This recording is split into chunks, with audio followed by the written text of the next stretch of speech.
Hello and welcome back to the Head Right Out podcast. My name is Zoe Langley-Wathen and I am your host. This is a relatively new show, and I hope if you're here for the first time that you will consider hitting that follow button in your podcast app, because we need to get as many subscribers and followers as we possibly can to grow the show.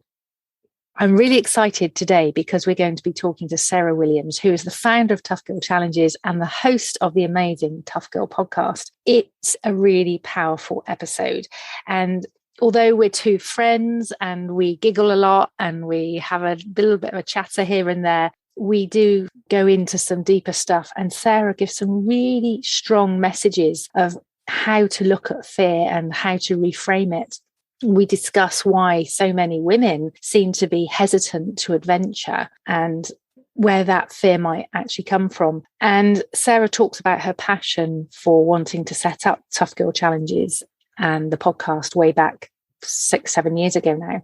And I asked her about who her role models are, and that was a really fascinating part of the conversation. So I hope you'll stick with us to listen. Today here is a beautiful, beautiful day. It's September. It's the 7th of September, and we have just got the hottest weather at the moment. The tops of the trees are changing, and there's hardly a breeze out there. The canal is still. We've had some dog barking issues. So I will say, you might hear birds tweeting, and that probably isn't a problem. But if you get some interruptions partway through the recording, I apologise, because there was a bit of a dog pack issue out on the towpath partway through the recording. So yes, without further ado, I'm going to head off into the introduction.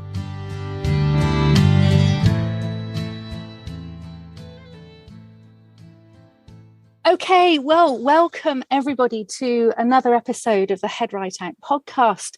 I am so excited today. I can't begin to tell you. I have got a very good friend of mine, an inspirational lady and all-round adventurer, challenge, inspirer. She is an author. She's an award winner. I'm going to go through her bio in a minute, but we have got Sarah Williams, the host of the Tough Girl podcast and founder of Tough Girl Challenges here. So good morning, Sarah. Good morning. How are you doing? I'm very well, thank you. So I am going to introduce you because I just felt all of the things that you have achieved over the last 6 or 7 years just needs to be acknowledged. And I don't want to miss anything out for certain. I'm getting ready to be embarrassed and ready to cringe. It's a very British thing. Like, oh my God, okay, I'm ready for it. You've got to soak this up and enjoy. So Tough Girl Challenges was started in 2014 as a way of motivating and inspiring women and girls. My mission is to increase the amount of female role models in the media with a focus on women who do adventures and undertake big physical challenges. I am the host of the 2 times award-winning Tough Girl podcast, where I interview inspirational female explorers, adventurers, athletes, and everyday women who have overcome great challenges. The podcast is listened to in 174 countries around the world and has passed 1.8 million downloads. Based on monthly downloads, the Tough Girl podcast is in the top 15% of podcasts globally. I completed the Marathon des Sables in April 2016. That's 6 marathons in 6 days across the Sahara Desert. In 2017, I thru-hiked the Appalachian Trail solo and unsupported. That's 2,190 miles in 100 days, which I also daily vlogged. In 2018, I cycled over 4,000 kilometers from Vancouver, Canada, via the Pacific Coast Highway to Cabo San Lucas in Mexico. I have a master's in women and gender studies from Lancaster University, 2018, with my dissertation focusing on women, adventure, and fear. I'm a qualified yoga instructor and personal trainer, 2019. In September 2019, I walked the Camino Portuguese 675 kilometers from Lisbon, Portugal to Santiago de Compostela in Spain. And that was sponsored by Challenge with Cicerone. I ended the year by walking the Lycian Way in Turkey. In 2020, I started in Australia walking the Overland Track in Tasmania. And now, to celebrate the 6th-year anniversary of the Tough Girl podcast, I am undertaking 6 UK-based challenges, the Tough Girl Adventure Series, also sponsored by Cicerone. And they include, and we're going to talk about these in a moment, the Anglesey Coastal Path, the South Downs Way, the Pilgrim's Way, the West Highland Way, climbing Ben Nevis, and walking the Great Glen Way. Wow. And you were smiling and we were like, yay. This is such a wonderful, awesome list of achievements. And I feel inspired. I have to say, Sarah, all the way through, I've been following you since we met in 2014. Or was it 15? I don't know. 2015. Anyway. Yes, 15. Yeah. That's right. Yes. And I've always found you to be somebody who inspires me. You're almost like a mentor from afar. And each time I see you developing and growing through these challenges and activities that you're doing, and your masters in women and gender studies, that absolutely fascinated me, because you are delving deeper into the area that you're interested in. So the area you're interested in, tell us more. What is it that I'm actually getting emotional. Like, I feel I'm gonna start crying soon. It's like, oh my goodness. So yeah, where does Sarah Williams come from? What is it that you're interested in? Why? Oh my God, the why, the big question. I think I've always been fascinated by the motivation and the inspiration side of things in sort of that personal self-development. So I was always obsessed with like Tony Robbins and reading The Secret. And I used to apply it to my life when I worked in banking down in London. So that was like a big part of me. And I think one of the things that I noticed when I was in banking was just like how male dominated it was, and obviously all the sexism and misogyny and everything else that was going on that maybe I don't think I really understood when I was 24, 25 about what I was experiencing. And I think the other side of my personality was doing these quite extreme things to shock people, like wanting to run marathons or to doing these tough mother races, or the obstacle course races, and people being like, oh, but you're so girly and you're so feminine and you love the color pink, and yet you like running ridiculous distances and doing these sort of crazy challenges. And I sort of realized in my early 30s that I needed to make some changes in my life. And obviously I'm more than happy to talk in more detail about that. But to cut the long story short, I ended up leaving my job in banking in 2013, didn't know what I wanted to do with my life, ended up going traveling, spending time in Australia, heading over to Kilimanjaro to go and climb Kilimanjaro, spent some time in South America. And I think for the first time in a long time, I really started asking myself these important questions. What is your why? How do you want to spend your life? Like, what do you want the next 10, 20 years to look like? When you are on your deathbed, looking back over your life, what do you want to have experienced? And I'd never really thought about it so much. I'd always just been on this path and just following this journey and this route. Like I was on a river, but I didn't know where I was going. I hadn't really thought it all through. And when I was over in South America, I finally got this time to think and reflect and to really dig deeply into these subjects. And for me, that involved like a lot of journaling, a lot of writing, and to be honest, a lot of like internal self-reflection, which sounds wishy-washy, but many people don't spend that time getting to know themselves. And I asked myself those questions. And for me, it was about this travel and exploration, and it was about challenging myself, and it was about adventure. But on the flip side of that, it was the motivation and the inspiration. And I wanted to encourage other young women and other girls. And I knew that I was very fortunate. I've always been a confident person. And when I was 18, I went traveling, a lot of it solo by myself through like Southeast Asia, Australia, New Zealand, and Camp America.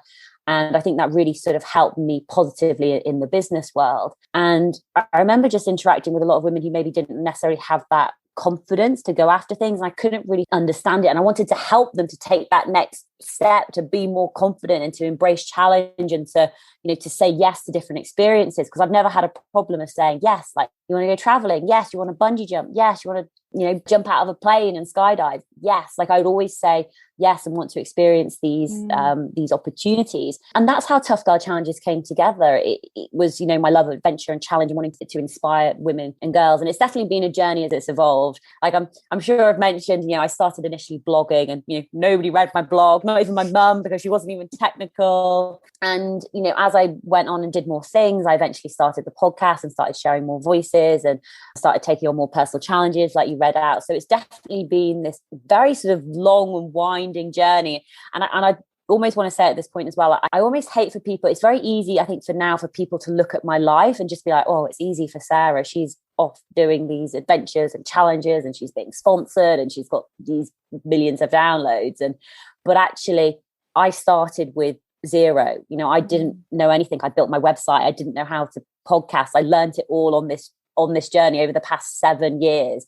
And it's been 7 years of consistency, 7 years of hard work, 7 years of dedication, like, you know, the ups and the downs and the setbacks and the obstacles and the challenges and the barriers and the sacrifices and everything else that's gone on that maybe people don't necessarily see. So it hasn't always been this smooth journey of just like, oh, I want to become an adventurer and a motivational speaker and, you know, travel the world and do adventures. So I think that's what's always struck me about you, Sarah, is that your commitment, your absolute drive and commitment to what you do and what you believe in is there. You show up every day. There's never any, oh, I don't feel well today, or I'm too tired, or if there is, you tell us on Instagram stories, which is great.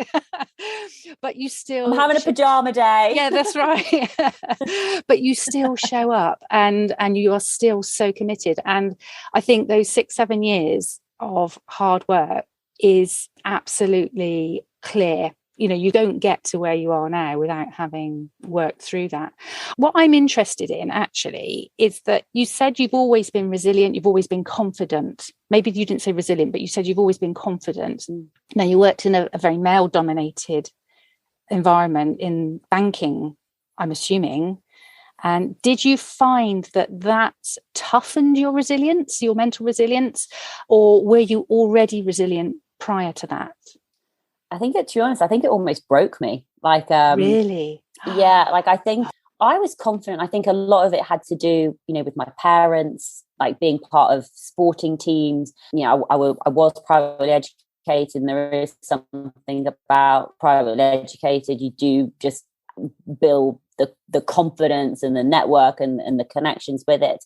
And I think traveling solo really helped me. And I would think to myself, so if I was in a tough situation in like a business meeting or whatever, when it's just me, youngest female, everyone else is male, white, in their 40s, and I was thinking I'm going to have some difficult conversations, I'd always reflect back and think, Sarah, you can handle this. You traveled the world when you were 18. You can handle this. And I don't like stuff like that. So it was always sort of building on experiences and everything else. But I think my resilience and my toughness did almost break me because I couldn't understand why I wasn't happy when I was giving it my all. And from the outside, everyone else thought that I should be happy with what I was doing. And I don't know if people work normal jobs, like, you know, do a 9 to 5 or well, mine was more like 6 to 11, but you have these like Sunday night blues where you're literally just like, you know, I was worrying and anxious about the week ahead. What do I need to do? What do I need to achieve? What have I got to get done? I've got so much time to do it. And it was almost this cycle that you were trapped in week by week, month by month, and then year by year. And I wanted to tough it out. You know, why wasn't I tough? Why couldn't I handle it? Why? To be honest, I felt like a massive failure when I left. I thought, you know, I obviously can't hack it in this world, but it was more about, I suppose, my mental health. Like the more I reflect, I think as it's further in the distance, it's easier to look back with more of a sort of discerning eye and be like, actually not, I was really very, very unhappy. And I'm so glad I left. I just don't know where I'd be. So yeah, I think it almost broke me. Did you, in going off, because you then decided to travel, you must have had a period where you were almost making friends with yourself or refinding yourself, because you just said that you felt like a failure. You were mentally broken, but you had come to feel like you were a failure because you weren't meeting whatever you were supposed to be meeting. That was just completely impossible. So yeah, did you in those travels get to a point where you refound yourself? I did, but it probably took me until after the Appalachian Trail. Okay. I know that sounds like a really long time. You know, so I left my job in 2013. It wasn't until probably the end of 2017 where I don't know, started to sort of accept myself. And I think the key reason for that is that deep reflection time that I got on the Appalachian Trail, being out in nature every day, you know, while camping night after night, you know, not showering for 9 days, pushing your body, you know, really physically very, very hard. But also it was this quality time to really think, because I was still reflecting on myself. And I think I definitely, after I left work, I felt so lost. Like, what am I going to do with my life? And I didn't have a purpose. And I think for me, figuring out the mission with Tough Girl Challenges, you know, to motivate, inspire women and girls, I suddenly had this very clear picture of the mission of what I wanted to do, what my purpose was going to be. But getting to know myself and really know myself, like, what am I actually like? What drives me? What are, the previous experiences which I needed to really reflect back on and really do a lot of deep self-analysis, to be honest. And I think sometimes this can be a very scary thing, because a lot of people don't like being alone with their own thoughts and having to actually process it. For me, I found it just empowering, where walking every day, just letting these situations ruminate through my head, and, how I responded, how I acted, things which had happened to me, which had impacted on me and, made me feel upset or unworthy or worthless or, like a failure, and managing to work through all of that and get to that point. And this will sound wishy-washy, but where I know myself, I love myself, not in that arrogant, I love myself, but as in deep down, like, I know my value, I know my worth, I know what I'm doing, and I'm just very comfortable being me, and being very comfortable, I suppose, as well, with the decisions that I have made and embracing them. And because there was this element where I was embarrassed by what I was doing. What are people going to think of me? What if I fail? What, people are going to judge me, because I used to have this high flying career, and then now I'm suddenly sleeping in the woods, and I want to be an adventurer, and I want to be a motivational speaker. And I was worried and scared about other people's judgments. But now I've got to that point where it's like, other people's judgments of me have actually nothing to do with me at all. And I'm the one who's got to live with myself. So it took a long time, but actually the Appalachian Trail was really key for that. It's like those 3 months of walking and deep thinking and processing was really powerful for me, like, cringy as it is to say, but life-changing. Really a life-changing experience. That is profound. That is absolutely profound. And because I don't know about you, but I had never experienced that level of solo company. That sounds bizarre, but that time with myself when I was walking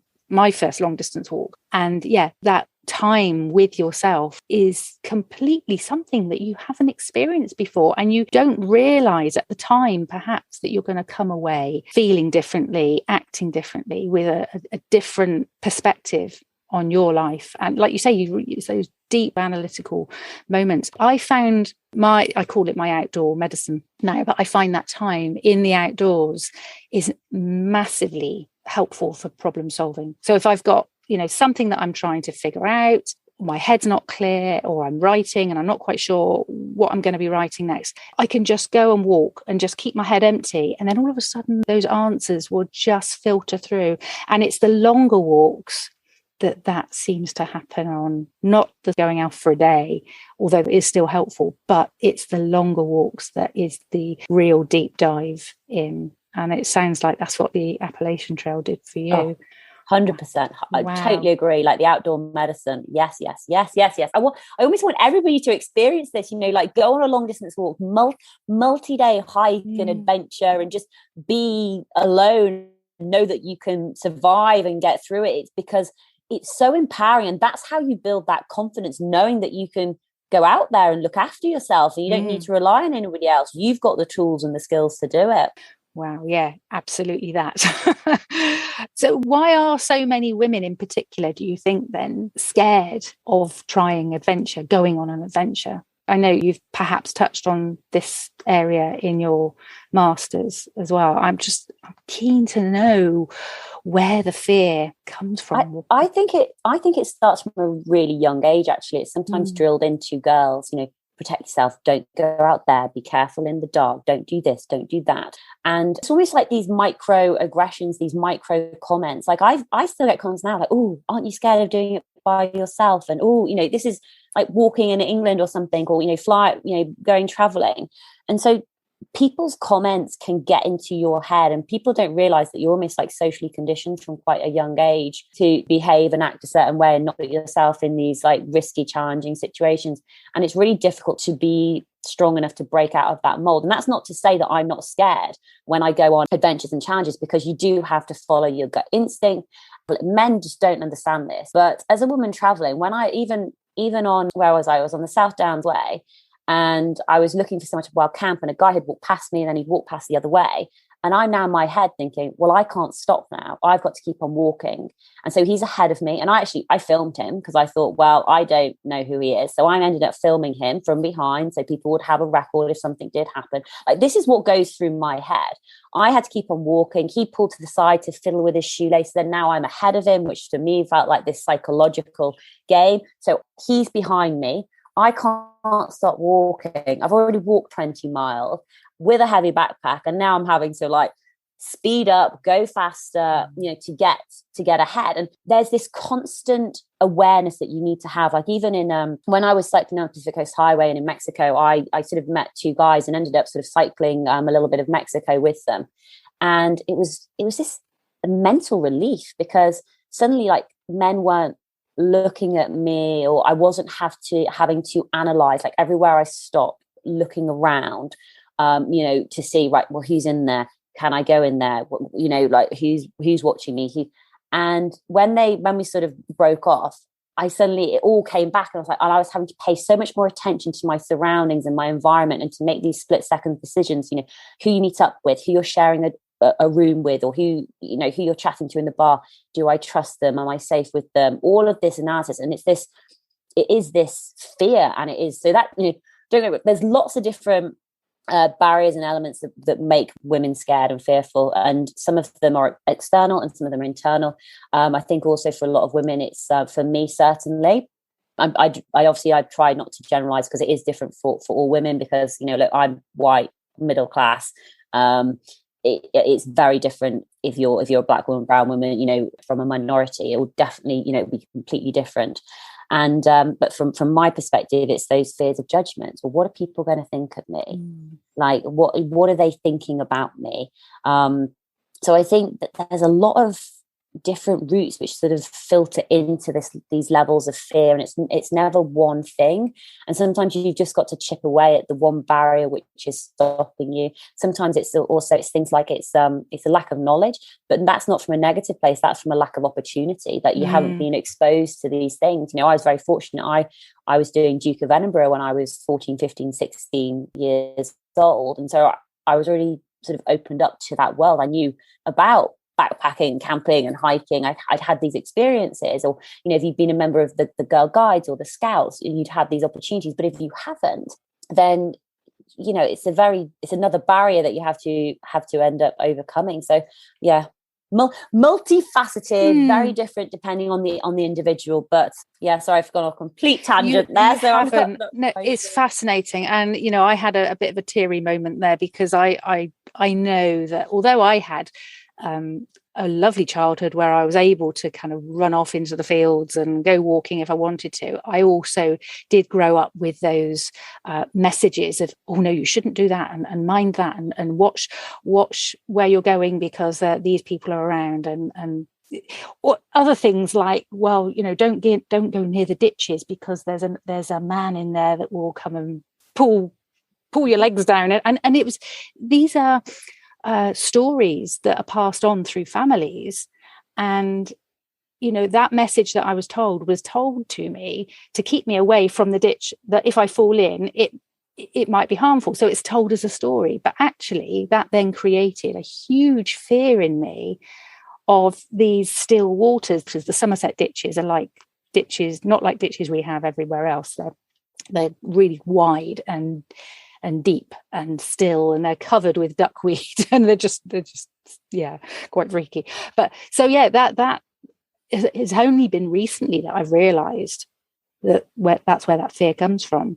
So yeah, these messages are very powerful, and we don't realize what we're doing with our children when we tell them. Even with little girls, like, well, don't get dirty, don't do that, they're just treated differently than little boys, which were maybe encouraged to take on more risks and more adventure. Absolutely.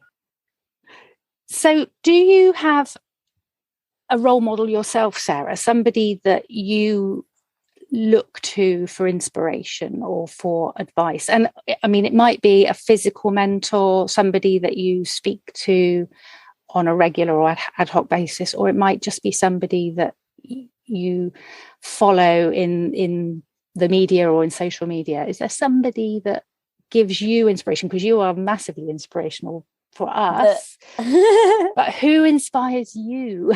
I mean, so many women inspire me. Like the women that I've interviewed, the stories that they've shared are just awe-inspiring. Like what they've done, what they've achieved is incredible, and it's always really difficult to single somebody out. But I had this connection almost straight away. I got introduced to Rosie Swale-Pope, who's this wonderful lady, and I remember the first time I spoke to her in like November 2019, and it was, or maybe a couple of months beforehand, and it was nothing like I'd ever experienced, because Rosie just talks and shares, and she likes to talk, and I like to talk, but I also I love to listen as well. And hearing her speak, and Rosie was running from Brighton over to Kathmandu in Nepal.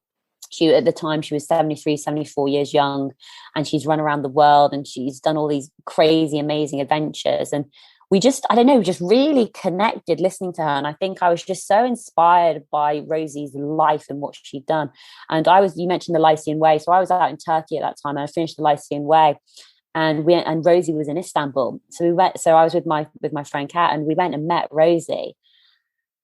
And it was just this, I don't know, it was like meeting like a kindred spirit, and just somebody who's just so full of love and joy and optimism, and her way of living, her way of looking at the world, and how she had we went on this night out, and she sleeps in this little cart called like Ice Chick, and she leaves her trainers outside, and in the morning she woke up and she messaged me saying, "Oh, Sarah, somebody's stolen my trainers." And obviously she needs her trainers to run, but it just doesn't faze her. Anyway, she came across the guy who was wearing her trainers. But Rosie's so kind. Her thought process is not how it impacts me, but it's like, well, he needed shoes, that's why he took them. It wasn't from a negative place. It was from this place of just almost survival. And so eventually I think she got her trainers back, but either bought him a pair of shoes or gave him a pair of Wellington boots, or something that she had, but just her joy for living. And we kept in contact after that, and we would speak on the phone and have these little WhatsApp chats. And Rosie eventually ended up coming back to the UK because of COVID, and then she ended up, this was in 2020, she ended up running Le Jog, so from Land's End to John O'Groats. And as she was running up, it was during September, and I was like, "Rosie, you've got to come and stay." She was like, "I'd love to come and stay and meet your wonderful family." And so she came and stayed for my birthday in was that last year? Yeah, I think it was last year. Yeah. And so Rosie came to stay, and she's met my family, and she's just this incredible woman who's just amazing. So we do have these like regular conversations, and I did like another Facebook Live interview with her. So she's just an incredible role model, and I think part of that is because I want to be that fit, I want to be that healthy, I want to be that strong, I want to be that resilient when I'm in my 70s. That is the type of life that I want to be living. And she's just somebody, I'm probably just saying the same things over again because she's so inspiring. The other lady as well, who I've spoken to a few times, I wouldn't say that she's not like my mentor, but I think I really want her to be, but I haven't sort of got the courage to say, look, can we speak on a more regular basis? But is Ros Savage. And Ros Savage was the first woman to row the Indian Ocean, the Atlantic Ocean, the Pacific Ocean. And I think one of the things that I love about her story is I see myself in her as well. So she worked in, she was a management consultant until she was 38, so slightly older than me, before she sort of packed it all in and made this massive change in her life. But I look at her and what she's done and think, well, I've almost got like a 5-year head start on her. And look what she's achieved, and with the books that she's written, the work that she's done, the challenges that she's done. I love how she's lived her life, this very sort of alternative life. And so I think for me, like Roz and Rosie are very, very inspiring. Definitely sort of role models, but actually I wouldn't say that I've properly got like a full-on mentor, but it is something that I would love to have. I almost feel as though, not that I'm breaking new ground in this area, but because we're almost with the podcast and the adventures, like podcasting is so sort of new and niche. There's sort of nobody else. I mean, there are other people doing it now, but there's nobody sort of like, I don't think, who are like ahead of me. And I don't think I know it's not a race and it's not about comparison. And so I sort of look for mentors as more of around like the adventure piece and around how they choose to live their life. But yeah, I'm so lucky because my social media is amazing. Like I know there's a lot of rubbish that goes on in social media, but mine's just full of these amazing women, like all women doing challenges and adventures and cycling and swimming the English Channel and doing sailing and running and planning and preparing, and it's just like this massive inspiration fest where it's just like, oh, that sounds good, and oh my goodness, you get so much from watching them do that. And so just filling your social media with those sort of people, not the people that are hanging their dirty washing out on the line, but it's the people that are inspiring you with their zest for life, really. Their I want to do this, their ability to, but things like 100 mappy days, and yes, watching you grow with Head Right Out and how that's grown and developed from the initial idea to where it is now. And it's amazing. Even Frankie Duar with Extraordinary Ordinary You, like seeing that journey that she's gone on, and Jo Mosley with the paddleboarding and inspiring women over the age of 50 and then starting her podcast. There's so many women who it just seems to be exploding, but just in such a positive way. And my challenge is, I don't know if it is actually sort of exploding and getting bigger and more women are doing this, or I'm just so immersed in the world that that's all I see. So I don't know if my blinkers are on and maybe it isn't as big as I think it is. So I think I'm in the same place as you, because I've said to a couple of people in the past that people I've either met on the towpath or people I've been chatting to elsewhere, and I said, oh yeah, it's these really famous people, or this really well-known woman that's doing XYZ, Rosie Swell-Pope, for example, and they say, who? So, what do you mean you don't know her?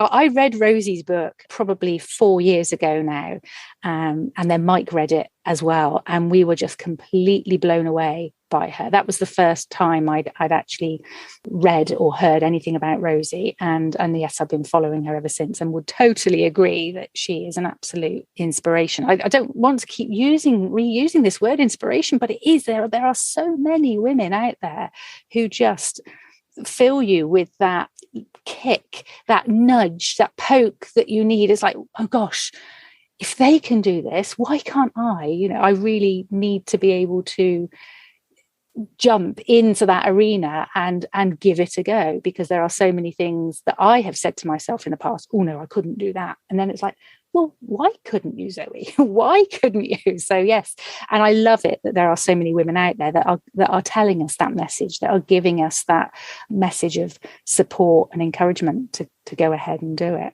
I can say, I think this is the power of women's voices, because for so long, especially with it's always the power of the internet, because for so long with mainstream media, the radio, the TV, the newspaper, what we were exposed to was who had the power and the control of the mainstream media, which was white men. And so women's voices weren't being heard, their stories weren't being shared.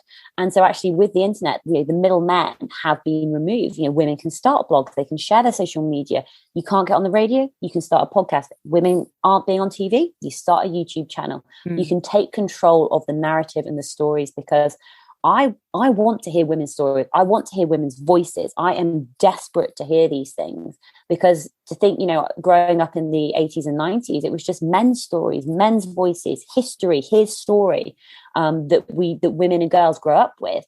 And we need these voices. We need the films, the books, everything, because Stacey Copeland said it best, if you can't see it, you can't become it. And I'd almost follow that on. If you can't, well, how did they do it? It's brilliant seeing women in these positions, but actually it's the how. How did they do it?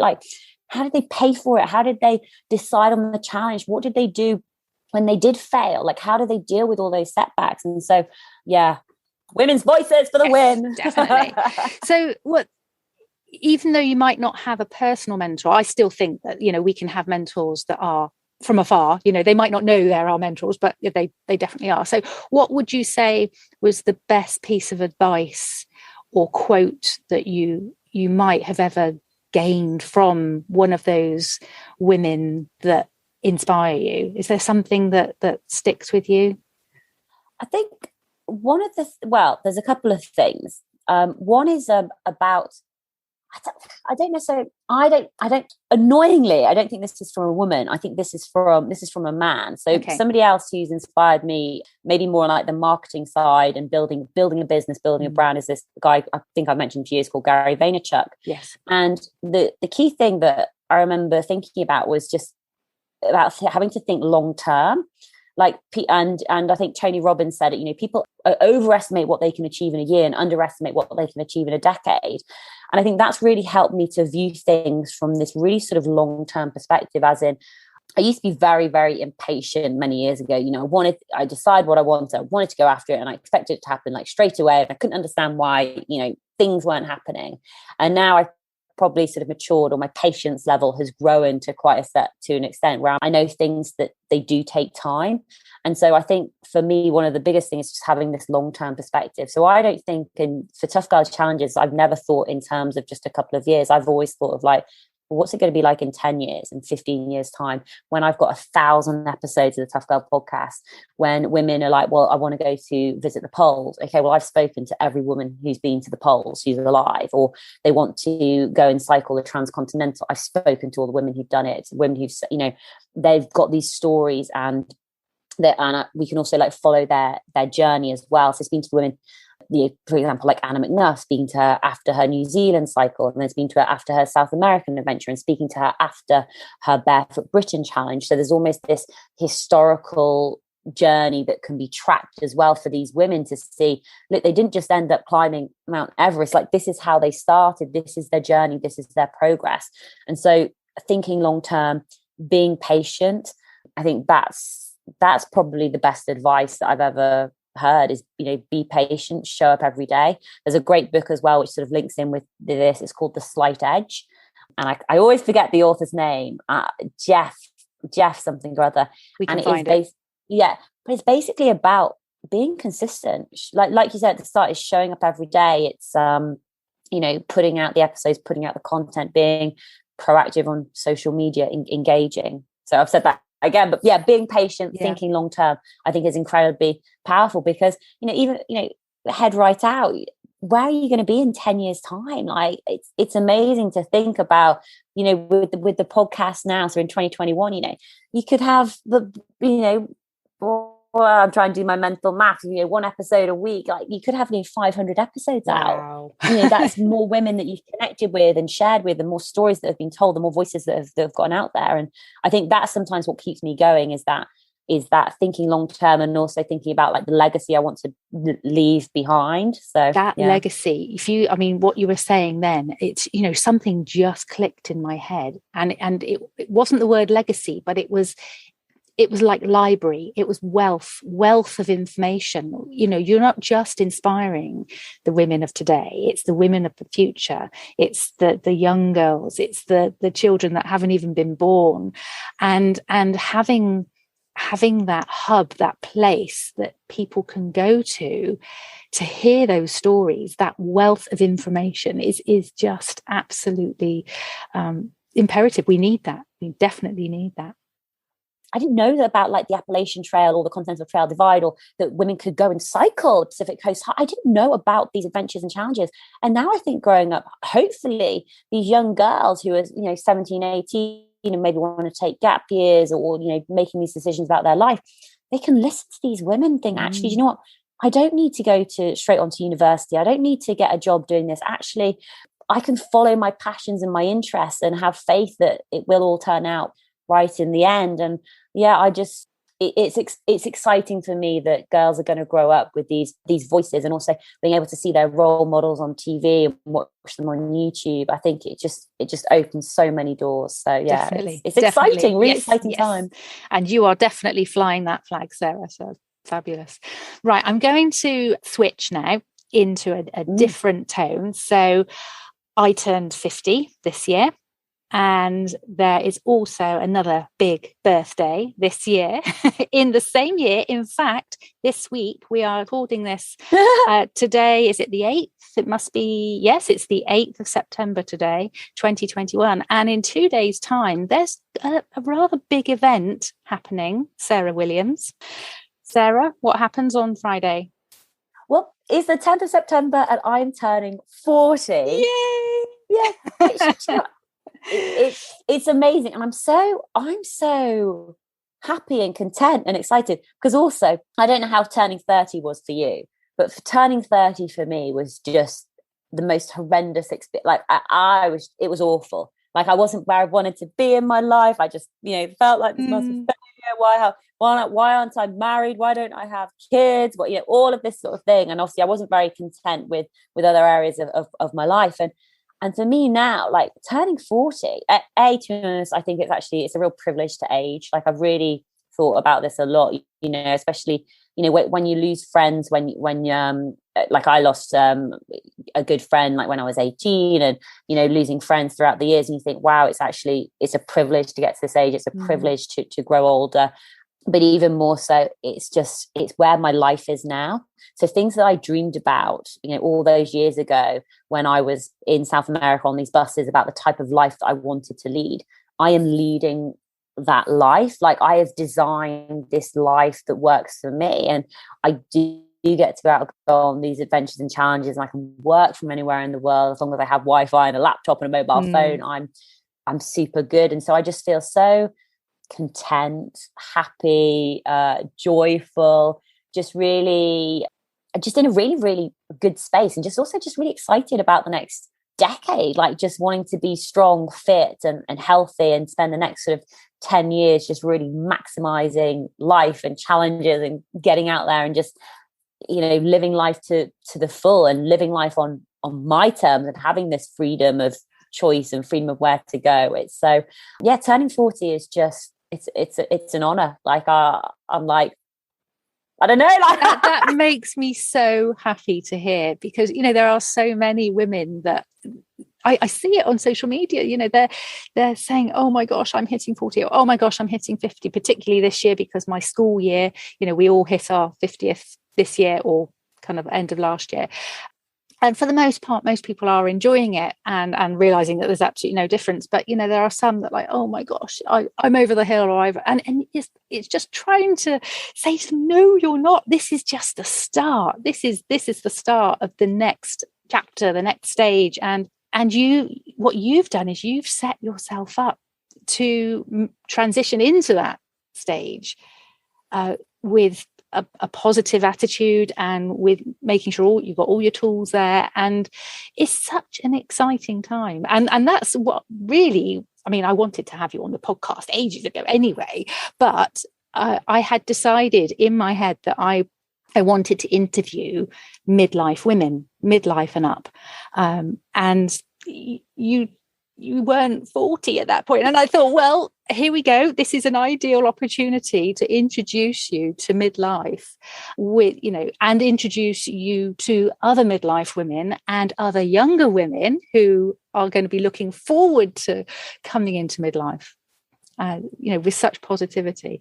So yes, happy birthday in advance. for Friday. Thank you.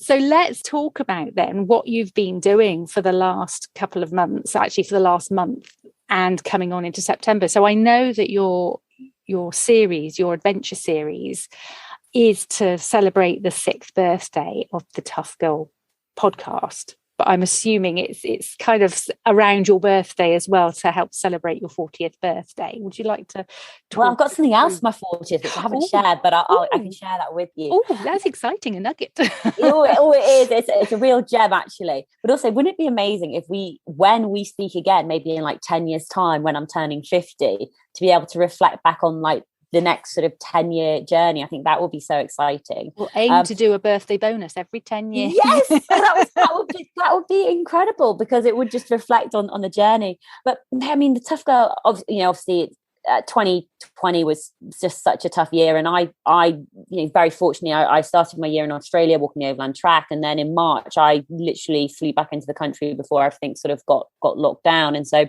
there hasn't been any travel and adventure for me for obviously quite a long time, and for me, I wanted to be double vaccinated. I wanted it to be more appropriate for me to go and travel and adventure. And a part of my way of coping was planning adventures and challenges. And I was looking around like the UK of the different walks and the national trails. And there's a huge amount to do, especially in the UK, with even if you're just walking and cycling and everything else. And I've been thinking a lot about, I haven't really adventured that much in the UK because as you probably know, I hate the cold weather, and our UK summers are sometimes not the best. You have like 4 days of sunshine and then it's like rain and grey skies. But it all came together. How did it come together? Well, actually, it also links to Rosie because I'd been invited to this running festival called Run Fest Run, which was down in Winchester. And Rosie, when she's not traveling, she lives on like the South Downs Way. And so I was thinking, oh, wouldn't it be lovely to catch up with Rosie on the way? And then I was thinking, oh, well, I could walk the South Downs Way. That would be pretty great. And then I was just Googling around, other walks in Winchester, and it came up on the Cicerone website about the Pilgrims Way. And that goes from Winchester to, I was going to say Eastbourne, but it's not, to Canterbury. And then I have a friend in London who I wanted to catch up. And then I realized, oh, my auntie, she lives in Guildford. And so that's literally on the way. So, things start, I believe in like serendipity, when things start to fit together. And I've been wanting to do a walk with another girl called Alex Mason, who's a phenomenal adventurer and hiker. And we've been in contact for many years, but never actually met. And we were talking about doing like walking the jog in April of this year, but timings didn't work and COVID was still like all over the place. So that didn't come across. And so I just mentioned to her, I was like, hey, I'm thinking of doing the Anglesey Coastal Path. Would you be free? And she was like, yes. She just walked Hadrian's Wall, so she was coming back down. And so it all started to come together. So we ended up walking the Anglesey Coastal Path, which was incredible and beautiful and amazing, with this stunning scenery and wild camping and sort of this 7-8 day adventure, which was, to be honest, pretty brutal because I hadn't had my backpack on for quite a while. And so, the first couple of days when your body's like adapting and feeling like super sore. So we did the Anglesey Coastal Path, and I'm filming it and vlogging it as well. So that all these videos will be coming out in the next couple of months. But it's just nice to be out in nature again, and to be around people, and to be walking, and to feel as though, to be honest, I like achieving things, and so to feel as though I'm actually achieving something. So so I've just finished my third trail. So I've done the Anglesey Coastal Path. I walked the South Downs Way, 100 miles from Eastbourne to Winchester, and I've just come back from the Pilgrims Way, which was really, really beautiful and stunning. And so I have a little bit of a break, and then I'll be heading up to Scotland to walk the West Highland Way, climb Ben Nevis, and then do the Great Glen Way. But I mentioned about sort of for my 40th, and I've been thinking a lot about this, and I'm thinking by the time I reach the Great Glen Way, I'm going to be pretty fit. Like I feel like I felt pretty strong and fit. I did a little bit of running actually with my pack, which was awesome on the Pilgrims Way. And I was thinking, well, the Great Glen Way is basically 78 miles running from Fort William over to Inverness, and it's pretty flat. And I was thinking, well, maybe when I finish that, I've got two options. And I'm always, actually, I'm going to talk about them because I think it's a powerful way of getting the story out there. I was thinking, could I do the Great Glen Way in a day? Could I, when I say a day, I mean like continuously. So just start at like 4 or 5 in the morning and just see how long it takes me to walk 78 miles. So that was option one, which I don't know is just ridiculous, because the longest I've ever done is when I ran like 52 miles on Marathon des Sables. And then the other option I was thinking of is, wouldn't it be awesome to maybe do 40 miles? Like that's, I don't know, that seems more attainable, maybe a little bit more realistic. And then to celebrate my 40th birthday, walking 40 miles on the Great Glen Way. This is after I will have already walked it in one direction. So I would have finished all the 6 challenges. This is just for fun. An extra. Even more, an extra. And then I was thinking, well, I could try both of them. So I could say, start with the 40 miler, see how I get on, see how my body's doing, and then see if I'm like, okay, let's just push on. Just go for it. And it's like an ultra marathon. Yeah, just go for it. It is like an ultra marathon. And there are people who walk ultra marathons. Continuous, yes. I that sounds amazing. And I don't see any reason why you won't be able to achieve that. Why shouldn't give it a go? Yeah, definitely. Well, the challenge is more, it's having the backpack, because my backpack is I've got pretty lightweight equipment, because I'd have my tent and sleeping gear and all of that sort of stuff with me. So it wouldn't properly be fast packing, but as long as my food wasn't too heavy and I kept my water weight down, would you be able to get regular water on the way? Would you consider doing it supported? Or do you want to do it unsupported? Do you want to just go back and carry on? I want to do it unsupported. Yeah, I suppose I just don't like having to rely on other people, if that makes sense, where it's just like, I want it to be about me, like just me having to figure this out and having that internal battle, like, oh, Sarah, your feet are hurting and you're in pain, like you should stop, put your tent off. And then the other Sarah sort of saying, no, carry on, you're committed, walk the 40 miles and then finish it. It's like, oh, how are you feeling? Check in with myself and then carry on. So that's what I'm thinking, because I need to go back to Fort William anyway. So yeah. The dog's barking again. I don't know what's going on out there. It's like it's a pack. They're excited. They're excited about my challenge and adventure. Excited about your adventure. I think they're hounds. They look like, yeah. Oh, I can hear them now. Quite, yeah. I mean, we normally get interruptions with a dog barking, but this is like a pack of them. But yes, I think they're hugely excited about your plans. I think that sounds wonderful, and it's got to be something that you can they're gone. It's got to be something that you can just go with and say, right, I can do this.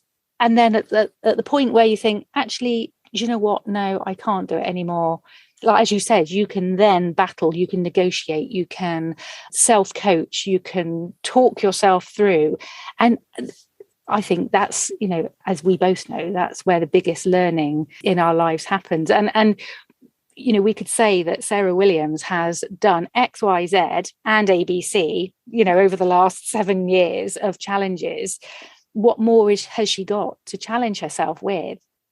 But we have always got things to challenge ourselves, haven't we? And I think that's what I've learned, is that there is never an end to raising that bar and challenging yourself and seeing how far you can go, just stepping just that little bit further beyond what you're capable of each time. And I love that you, having completed all these 6 challenges, when you've done it, are still looking to make that challenge stretch a little bit further, just to see what you're capable of. Okay, so this is fabulous. I am kind of thinking that we need to wrap up a little bit now, but there's some things I want to ask you, and one of them in particular is, what do you fear?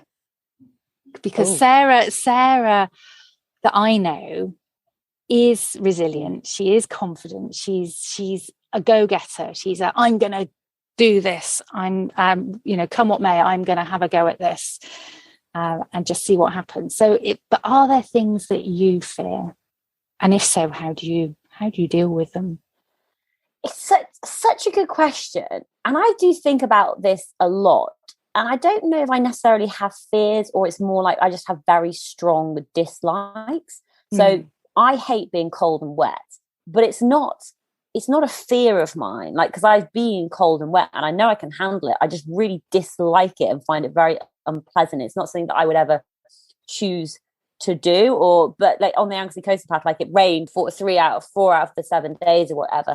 What do I fear? Like, I don't know. And I don't know if that's not a good answer, because I don't think there's anything that I necessarily fear. Like, I mean, there's things which I've thought about, but then I choose not to think about them anymore. Like, I'm fearful of being in a situation, like a natural environment situation that I can't control. So being caught in a fire or, being in an avalanche type situation.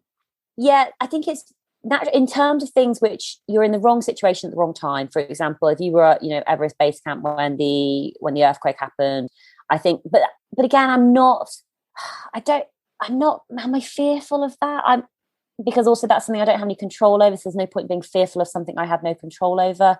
I don't think I have a good answer to this question, because I don't think I'm necessarily fearful of, not of anything. I'm sure I am, like, fear, but no, sorry. That's okay. I think actually what you've said, Sarah, makes a lot of sense, because it might be that you're not fearful. What you're doing, you've reframed what would be fear for other people. You've reframed it as something else, and so you ignore it, or if you can't change it, because, for example, some people might not choose to travel to a country where earthquakes happen a lot because they don't want to get caught up in an earthquake. But, if you're going to do that, you might end up not going to Japan or San Francisco, for example, because there are, records of many earthquakes there. But you're saying, well, actually, it's not in my control. So therefore, I don't worry about it. So your reframing of that fear means that it's no longer a fear.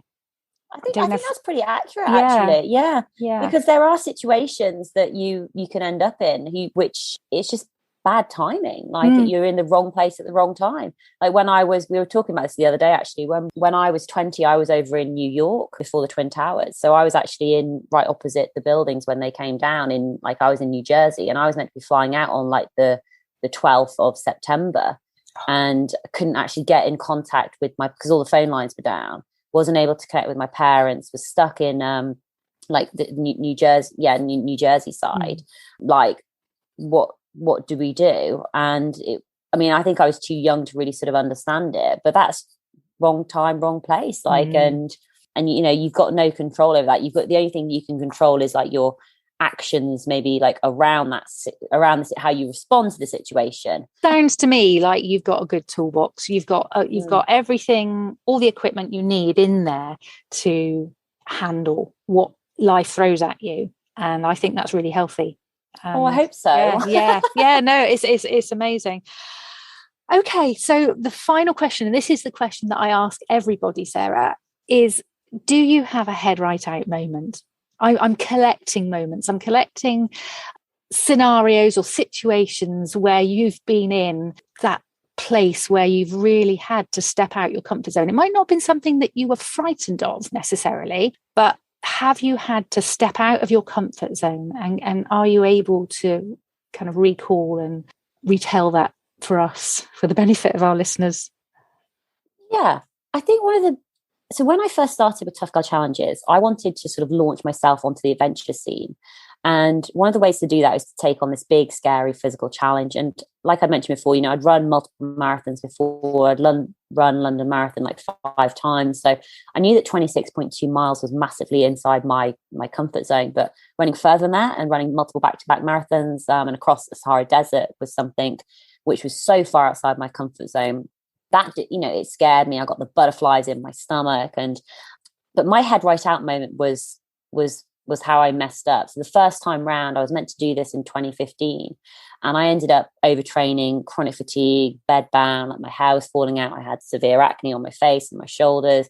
My weight was dropping. My left eye was deteriorating. Like I'd had like a panic attack. Like there was a lot going on sort of health wise. And I was still thinking that I'd be able to go ahead and do this race. And you have to get like an ECG done, and you have to get a doctor's note and a sign off. And it was literally like, you cannot do this race. Like you are not well enough to do this race. But mentally I'm like, yes, I can. But I couldn't. Physically, I was exhausted. If I brushed my teeth, that was a massive achievement for the whole day. Like I would go downstairs to eat dinner with my sunglasses on because it was too bright. Like I would literally go down, eat food, get up back to bed, and I was done.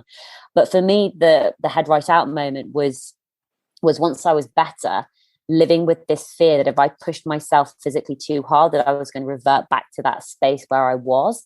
And that scared me, that worried me, because I'd never wanted to return to feeling that ill and that tired and that demotivated and that run down. And I postponed the race for a year, and luckily I had insurance. That was all good.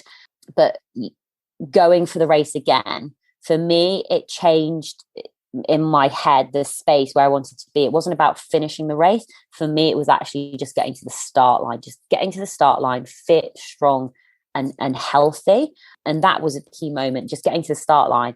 And then I just enjoyed myself for the race, and had a brilliant time and loved it. And I was in my element, running in the sunshine and the heat. But it was also finishing the race and getting the medal around my neck. That was another drawing a line in the sand moment, whereas I think I'd proven to myself, well, Sarah, you stepped outside your comfort zone. You headed out there. You got yourself in that mental space where you could do it. You did push your body. You pushed your body hard. You ran multiple marathons. You ran that 52 miles in a day. And actually, you're not broken.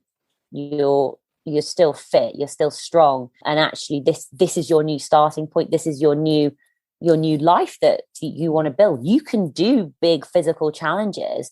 And so I think those were really probably those two moments, like that first initial failure almost, and then having to step up again to put myself back in the same situation and be feeling that scared and worried about what if I do revert back, and then not reverting back and accepting that actually I can do this, and being, I know, just really proud of myself and just thinking, yeah, do you know what, I've done really well in this situation. And this is my, cheesy as it sounds, this is my new life, this is my new way of living, and it's just exciting and wonderful and joyful, and yay. it sounds pivotal, absolutely pivotal, that moment. And I think what I've learned over the years now, particularly in teaching, is that those moments of, I don't like saying failure, but those moments of where things didn't go as we planned are such massive learning stages.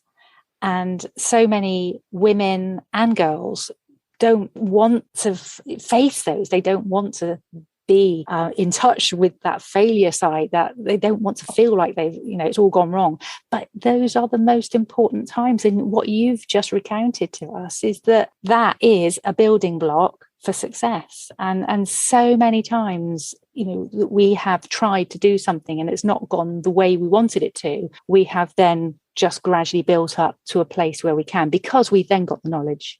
And you had the knowledge about your body and what you were capable of, and what you knew you shouldn't be doing with the overtraining. It's an amazing story, and I love that story of the Marathon des Sables training, first time round and second time round. So thank you so much for sharing that. Well, Sarah, we've come to the end of our conversation. I'm sure. Let's keep on talking. We probably will after this, but I'm sure there's going to be a lot of women listening to this that would love to know, if they don't already know you, where they can find out more about you. Where should they go? Oh, please go and visit toughgirlchallenges.com. It is basically the main central hub. There is more information about me and my different challenges, but it's also like Zoe mentioned before, this library and this resource of incredible women and their stories. And it's broken down by year, but just scroll through and you will find these cyclists and runners and sailors and I'm trying to forget who else of it, like rugby players and boxers and kickboxers and athletes and Olympians and grandmas and just incredible women. So, have a look through their stories. But if you visit toughgirlchallenges.com, all of the information is there. New episodes of the podcast go live every Tuesday and Thursday at 7 a.m. UK time. So if you follow me on Instagram at toughgirlchallenges, you will literally be bombarded with amazing women doing awesome challenges.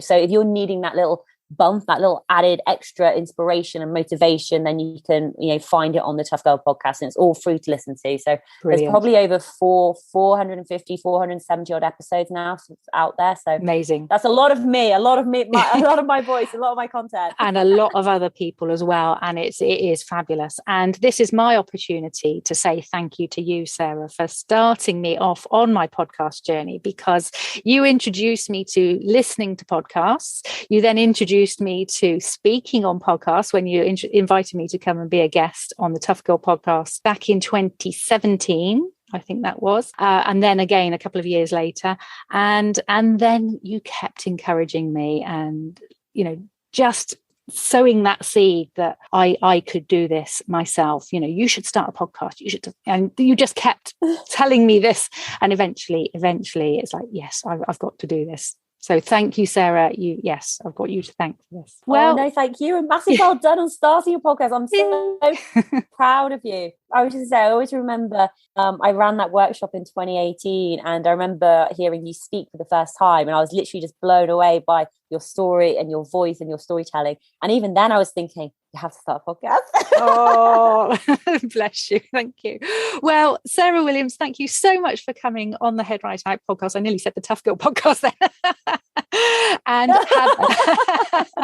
and have a very, very happy birthday on Friday. Happy 40th. Welcome to midlife. You are going to absolutely smash it, I know. Oh, thank you so much. It's been awesome chatting to you, and just so much fun. And bring on midlife. Like, oh my God, I'm excited. Yeah, fabulous.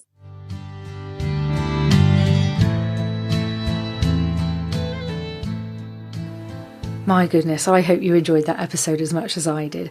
We had such a blast talking, and when Sarah and I get together, we always chat a lot. And yeah, it just felt so fulfilling and so rich to be able to go over some of those things with her. Now, apologies for the sound quality. This is the nature of living on a narrowboat. We do get disturbances from time to time, which we can't help. Unfortunately, I also have a mobile router, which means that my Wi-Fi is mobile. It's not connected, hardwired in. So occasionally it does dip in and out. I'd hoped that it was going to be a little bit stronger than that particular day. I'm now recording in a room in a house. So I've moved location to do this little recording. And unfortunately, we have got a different sound quality again because it's echoing. I'm trying to avoid that happening, but we're here for a few weeks now, so I need to obviously work on trying to get that particular sound ambience right in here. So my takeaways from that recording: I find Sarah's willingness to try new things and her honesty about why she isn't fearful of doing new stuff to be truly thought-provoking. I think the key there is that she may feel fear or she might be uncertain about doing stuff, but she knows how to deal with it instead of closing the door on a potential opportunity. And that's what I love and why I've been advocating the Tough Girl podcast for so long now. I just find that my inspiration tank gets refueled so many times by the Tough Girl podcast. So why wouldn't I want to shout about it? And of course, the lovely Sarah. So the next 2 episodes of the Head Right Out podcast will be with Helen Jenkins, who is the founder of Blorange Sup here in South Wales. That's a smashing little episode. And we've also got Cherry Hamrick, who is an uber adventurous 73-year-old who has been walking every day now for hundreds, and I mean literally hundreds of days. So I hope you will join us for that. Don't forget to hit the follow button or subscribe in whichever podcast app you are listening to this to. I would love for you to share the podcast with a friend to help us grow. And as we were talking about multi-day hikes today with Sarah, if you are thinking about going off on a multi-day hike yourself, I would love to recommend for you to head over, see what I did there, to the Head Right Out website where you can download a free guide from me called Packing for a Multi-Day Hike. I list in there all the things that I carry when I go off on my own long distance adventures, and there is a kit list with all of the weights of the items as well. Okay, hopefully you will find that useful. So we're going to finish with a quote from Sarah from the episode that you've just listened to. This is my takeaway quote, which I just resonate with 100%. Go on a long distance walk. Be alone. Know that you can survive and get through it. It's so empowering, and that's how you build that confidence, knowing you can go out there and look after yourself. You've got the tools and the skills to do it. Amen. Hallelujah. 100%. Thank you, Sarah Williams. Okay, well, that's it from me for this episode. Thank you for tuning in and listening to the Head Right Out podcast, and I hope to see you next time. Take care. Head Right Out hugs to you all. Mwah.